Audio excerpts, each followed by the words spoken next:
Très bien. Bah, Sylvie, tu vas garder la parole? Alors, d'accord, je vais partager aussi mon écran. Alors, attends, je suis toujours perdu parce que hop, ça y est, j'ai retrouvé. Voilà. Est-ce que vous le voyez du coup? Oui, oui. Alors, il faut que moi je le vois maintenant.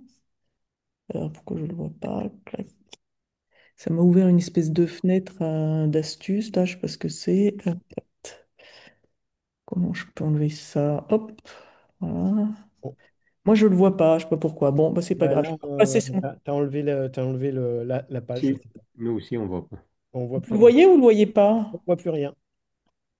Bon, pourtant, alors, on repart. Allez, Ce que je peux faire, c'est partager mon... Je vais partager mon écran, peut-être. carrément tout. Ouais, voilà. Ouais, enfin, je sais pas. Pourtant, l'application TAC, ça, c'est bon. Voilà, c'est bon. Ah, ça y est, moi, je le vois. Oui, Parfait. voilà. Oui. Je vais passer en mode diaporama. Présentation, diaporama. C'est Parfait. bon? Oui, Oui, oui. très bien. Vous voyez bien? OK.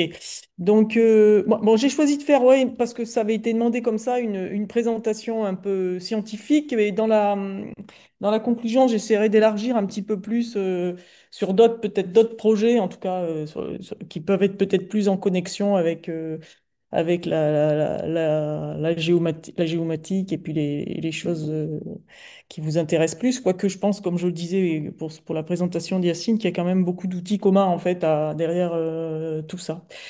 Donc je vais présenter donc, des travaux qu'on fait déjà depuis quelques années autour du patrimoine aussi, mais plutôt du patrimoine bâti cette fois-ci.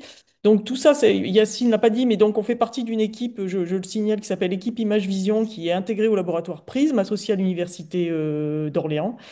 Et donc pour ces travaux que moi je vais vous présenter, on est également associé avec le LAME, qui est ici responsable un peu des programmes de préservation du patrimoine. Les slides sont en anglais, mais je vais parler en français, hein. Voilà, donc le contexte de ces travaux, c'est la préservation et le développement d'outils plus automatisés pour aider les experts en restauration du patrimoine à détecter et à faire le suivi des bâtiments. Alors, il y a déjà beaucoup d'outils numériques qui sont utilisés, notamment la photogrammétrie, la zérométrie, voilà, d'arriver à scanner complètement des châteaux entiers, hein. Mais souvent, ces outils, finalement, sont pas utilisés pour faire de l'analyse derrière, hein. C'est des outils qui servent, les modèles sont stockés. Et donc là, l'idée que l'on a, c'est de développer des outils d'IA et de traitement d'images qui permettent d'aider les experts à détecter les dégradations de pierres ou à faire l'analyse et le suivi de ces bâtiments. Alors pour nous, c'est un cadre assez intéressant parce que l'idée, c'est d'utiliser évidemment ce jeu de données qui est à disposition, hein, puisque les châteaux sont scannés à très grande échelle. Il y en a plusieurs. Là, ici, c'est le château de Chaumont, pour ceux qui ne l'ont pas reconnu dans la région centre. On travaille aussi sur le château de Chambord, par exemple, qui a été complètement... Donc, c'est des projets que Barthélemy connaît bien aussi. On, on a eu échangé là-dessus. Ah, j'ai éteint mon portable. Attendez. Voilà. OK. Donc, ce qui est intéressant dans le contexte de la photogrammétrie, c'est qu'en fait, on dispose d'un grand jeu d'images et qu'en plus, ces images, elles sont dans un contexte géométrique qui est bien organisé. Donc, on va pouvoir finalement utiliser beaucoup d'informations et mélanger les informations 3D, de relief, de positionnement des caméras et également, évidemment, les images en elles-mêmes telles qu'elles sont utilisées. Donc ça, c'est très, très intéressant. On va donc pouvoir faire du multimodal avec des nuages de points, des images, etc. L'autre chose qui est très intéressante avec la photogrammétrie, c'est qu'on peut en extraire des orthophotos. Donc une orthophoto, eh bien, c'est une grande image qui est créée à partir d'un jeu d'images très important, mais qui ont été rectifiées de telle sorte que c'est une véritable carte, en fait, hein. Voilà, il faut voir une orthophoto comme une carte avec une échelle constante. Et donc, c'est le support qui est principalement d'ailleurs utilisé par les experts pour faire des annotations ou des mesures, par exemple, pour identifier quelle surface d'un mur est dégradée ou des choses comme ça. Donc là, on est sur une image, mais qui s'apparente à une carte, en fait, hein, c'est à l'échelle d'un bâtiment. Donc, juste pour vous donner, celle-ci qui est une des façades du château de Chaumont, hein, c'est une orthophoto qui est réalisée à partir de 90 images. Donc, la résolution est moins importante que sur les images d'origine, mais l'avantage, hein, comme je dis, c'est d'avoir une rectification géométrique complète, à la fois du relief, mais aussi des effets de perspective liés au point de vue, hein. Donc, du coup, on a une échelle constante. Voilà. Donc, on a développé tout d'abord un environnement complet qui permet de jongler, on va dire, avec les différents espaces de travail. Il y a, à partir des images RGB dont on a fait l'acquisition, faire cette photogrammétrie qui est un modèle 3D, extraire éventuellement une orthophoto, comme je viens de dire, et puis après, ben, on peut utiliser des outils d'IA, soit directement sur l'orthophoto, soit directement sur l'image, sachant qu'on a redéveloppé en fait ces liens qui permettent de reprojeter, on va dire, les résultats qu'on peut tirer en image sur le nuage de points 3D ou encore sur les images d'origine. Donc, je vais vous montrer deux, trois applis qui nous ont permis de tirer profit de cet environnement géométrique, hein. Il y en a beaucoup d'autres, hein, parmi lesquels on peut, par exemple, on peut utiliser les annotations qui ont été faites sur l'orthophoto par les experts pour alimenter un réseau de neurones qui va travailler sur les images ici, ou bien on peut aussi utiliser une segmentation qui est faite dans l'image de l'orthophoto pour aller ici aider une segmentation directement du nuage de points 3D. Ça, ça peut faire partie des applis. Donc, parmi les premiers outils qu'on a utilisés, hein, c'est des outils qui ont permis, par exemple, de faire une augmentation de données de façon plus réaliste en utilisant justement la reprojection dans les images d'origine. Donc, l'orthophoto, comme je vous l'ai dit, elle est faite en utilisant tout un tas d'images qui ont un gros chevauchement, puisque pour la photogrammétrie, ce qui est considéré comme un bon chevauchement, c'est entre 60 voire 70-90% des images, hein, doivent se chevaucher pour avoir une bonne reconstruction 3D. Donc, on dispose de beaucoup d'images qui sont prises sur des points de vue différents, avec parfois même des optiques différentes, hein. Voilà, ici, on a deux optiques, celles qui ont été utilisées là. Donc, grâce au contexte géométrique, on peut, à partir d'annotations qui ont été faites dans l'orthophoto, récupérer ces vérités de terrain dans toutes les images. Et à ce moment-là, ça peut servir évidemment de jeu de données pour faire un apprentissage, un fine-tuning de modèles. Alors, parmi ceux sur quoi on a travaillé, voilà, c'est des travaux qui ont été faits dans une thèse qui a été soutenue il y a déjà quelques années, hein. Donc, on a mis en place un modèle de détection maison, on va dire, pour détecter ce qu'on appelle j'ai perdu le nom en français, mais dans le spelling, c'est les, enfin, la perte en surface enfin, c'est une dégradation des pierres calcaires assez connue. Si tu te souviens du terme, Barthélemy, tu m'aides parce que j'ai fait trop de présentations. Du pelliculage, Desquamation? desquame. La desquamation, voilà, c'est ça, Ouais. c'est de la desquamation. Donc, on a utilisé un modèle existant déjà pré-entraîné, qu'on a légèrement modifié, et on a fait du fine-tuning là-dessus pour pouvoir soit détecter où se trouvent évidemment les dégradations. L'idée, c'est d'arriver à le faire évidemment à l'échelle d'un château. On n'y est pas encore tout à fait, mais à l'échelle d'une façade, on commence à avoir des résultats. Et on peut aller évidemment, après, en utilisant des algorithmes de segmentation, aller jusqu'à vraiment la segmentation de la dégradation. Ce qui intéresse, c'est quand même d'avoir une idée des dégradations en termes de surface. Donc les modèles comme ça, bon, on utilise le serveur de la région souvent pour les entraînements parce que ça demande beaucoup de capacité calculatoire. Mais ensuite, pour le test, c'est des choses qui peuvent tourner sur des architectures assez légères comme nos ordinateurs portables, quoi. Donc, j'ajuste des résultats où on avait comparé évidemment notre méthode à la base et qui permettait d'améliorer légèrement les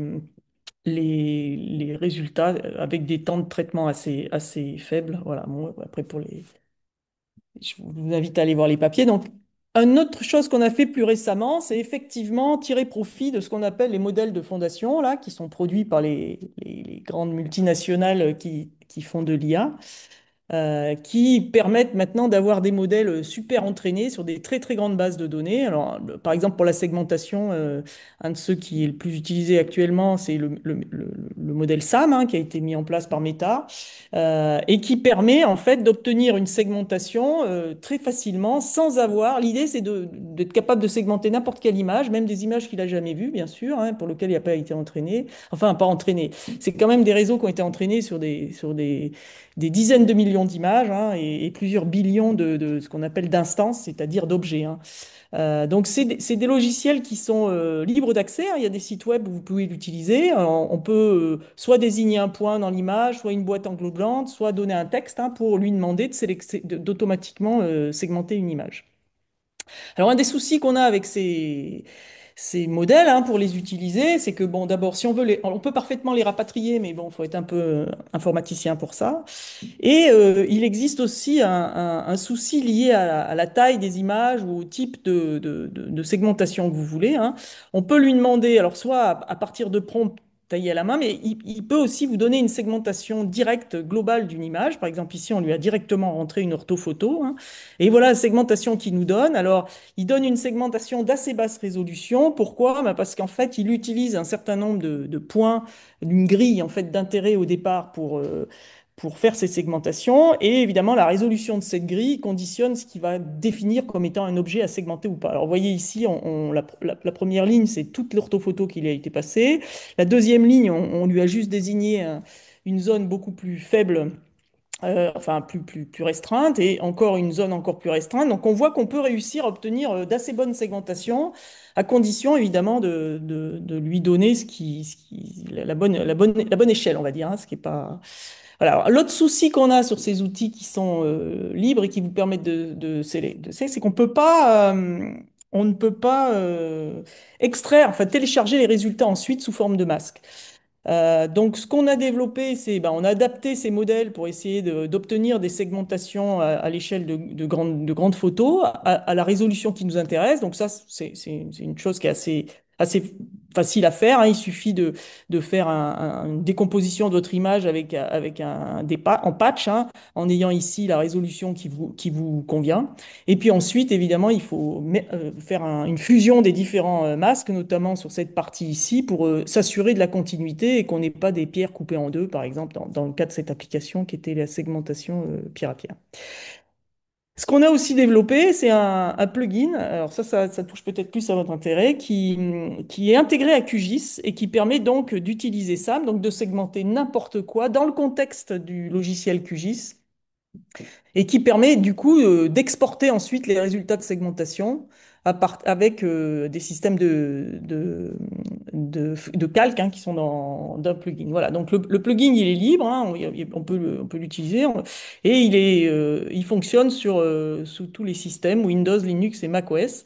Et donc ça, c'est intéressant parce que bon, QGIS, c'est quand même un système d'information géographique. Donc c'est aussi pour vous montrer que quand on travaille sur des orthophotos, les archéologues et les experts ils travaillent aussi sur QGIS, hein, donc c'est bien assimilé à des cartes en fait sous forme d'images couleurs.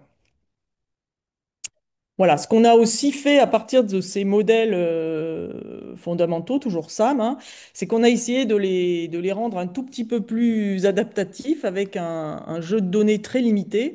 Donc en fait, on a profité des performances de SAM, et dans le cadre ici, on avait un certain nombre de cas d'images qui fonctionnaient pas bien, hein, par rapport à des lignes ici qui nous découpaient. On sait pertinemment que dans un mur, on va éviter au niveau vertical d'avoir des joints bien alignés, etc. Donc il y a un certain nombre de configurations qu'on a détectées comme étant problématiques. On a fait un tout petit jeu de données pour apprendre un peu mieux à la machine à s'améliorer là-dessus. Et du coup, c'est pareil, on peut rendre avec des étapes supplémentaires mixtes, hein, comme ça, ce qu'on appelle des IA hybrides, hein, on peut arriver à rendre un peu plus intelligent le système. Voilà. Bon, je vous montre quelques résultats. Donc, c'est en haut, les images qu'on a utilisées. En bas, les images, deuxième ligne horizontale, les vérités terrain. Et puis ici, un certain nombre de résultats. Donc, on voit que même dans des configurations, on arrive à segmenter assez bien. C'est pas encore parfait, hein. Par exemple, ici, voilà, on voit il y a des cas de figure. Alors, l'intérêt de faire ça, c'est qu'évidemment, on a un jeu d'apprentissage très faible, hein. On peut ici, par exemple, les modèles, les trois modèles qui sont ici, sont des modèles qui peuvent paraître plus performants, mais qui ont exigé un réentraînement total. C'est-à-dire qu'en fait, ces trois réseaux-là, on a fait un entraînement sur une base de données assez conséquente avec des vérités terrain. Donc l'idée, là, c'était plutôt de comparer une approche faiblement supervisée. Voilà. Voilà, après je répondrai aux questions si vous voulez. Donc l'idée donc de ces travaux, c'est d'utiliser, comme je le disais, un contexte géométrique complet qui permet, grâce à la photogrammétrie, en fait, d'intégrer à la fois du 3D, des orthophotos, des images, du relief. On travaille beaucoup là tout de suite sur l'amélioration avec de l'apprentissage multimodal, en mettant du relief à l'intérieur.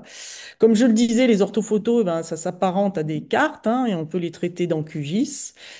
Donc là, voilà, on fait un travail un peu sur les modèles de fondation parce que je pense que, notamment pour les archéologistes et choses comme ça, notre plugin, on a travaillé avec des archéologues et ils sont particulièrement, on vient de faire ce qu'on appelle un BIP, là, une formation intensive. On avait quelques archéologues dedans. Travaillé aussi avec des gens de l'INRAP sur Orléans et on les a fait maniper dessus et c'est vrai que c'est un outil, très attendu en fait, hein, pour arriver à leur faciliter la chose. Et puis, donc, comme je le disais, l'équipe Image Vision a un spectre un peu plus large. On a travaillé aussi sur. J'ai des collègues, je travaille un peu avec eux, mais j'ai des collègues en plus spécialisés que moi qui vont travailler sur de l'imagerie aérienne pour l'agriculture de précision. Donc là, pareil, on va chercher à établir des cartographies sur des occupations de sol ou des choses comme ça.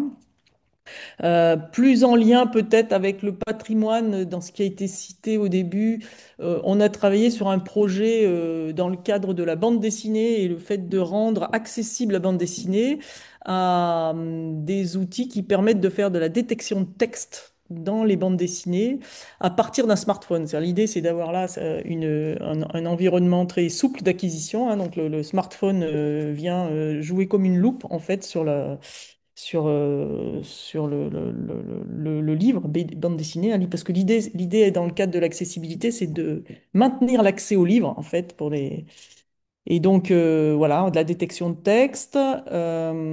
Et puis, toujours en lien un petit peu avec le texte, j'ai un projet en commun avec l'Institut de recherche Histoire du texte, à l'IRHT, qui, qui est de l'analyse de la paléographie, mais avec un biais un peu particulier. On a développé avec eux un prototype pour faire de l'acquisition de gestes 3D et lier en fait le geste d'écriture à l'écriture elle-même sur de l'écriture ancienne.